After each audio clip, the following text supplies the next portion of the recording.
చాలా మందికి పాసెస్ రాలేదు. మా తెలంగాణ ఫిలిం ఛాంబర్ వాళ్ళకే చాలా మందికి రాలేదు. జస్ట్ 3-4 వస్తే ఇంతమంది మా దగ్గర 1000 మంది ప్రొడ్యూసర్స్ ఉంటారు.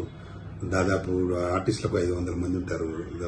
మొత్తం 16,000 మంది ఉంటారు. 16 నుంచి 17,000 మంది ఉంటారు మా దాంట్లో. ఇప్పుడు వాళ్ళకు 3-4 ఇస్తే ఏం సరిపోతుంది? బిఏపీస్ ఉన్నారు. తర్వాత అలాగే ఇంకా ప్రముఖులు చాలా మంది ఉన్నారు. భరద్వాజ చాలా మందికి ప్రముఖులకు రాలేదు విఐపీస్కి. అది కరెక్ట్ కాదు కదా. మీరు పర్ఫెక్ట్ గా చూసుకొని చేయాల్సింది. దిల్ రాజు గారు ఓకే, ఆయన సీనియారిటీ ఉంది, ఆయన వరకు అందరికి కమ్యూనికేట్ చేయగలిగినాడు. కానీ మనకు ఎఫ్డీసీలో స్టాఫ్ ఉంటారు. ఎఫ్డీసీ కమిషనర్ గారు చేయాలి ఇవన్నీ, వారు చేయలేకపోయినారు. ఆయనకు అసలు ఇండస్ట్రీ అంటే తెలియదు. సీనియర్ ఐఏఎస్ అధికారి మనకుంటే చాలా బాగుండేది.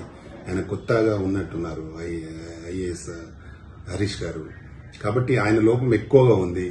ఆ లోపాన్ని మళ్లీ సరి లేకుండా చూసుకుంటే బాగుంటుంది. ప్రభుత్వం పూర్తి సహకారం ఉంది. వాళ్ళు అవార్డులు ఇచ్చారు, డబ్బులు ఇచ్చారు, అన్ని చేయమని చేశారు, ప్రైజ్ మనీ కూడా ఇచ్చారు అందరికీ. కాబట్టి మన ఎఫ్డీసీ కమిషనర్ గారి లోపం వల్లనే చాలా మంది మెయిన్ పర్సన్స్ కి పాసులు అందలేదు.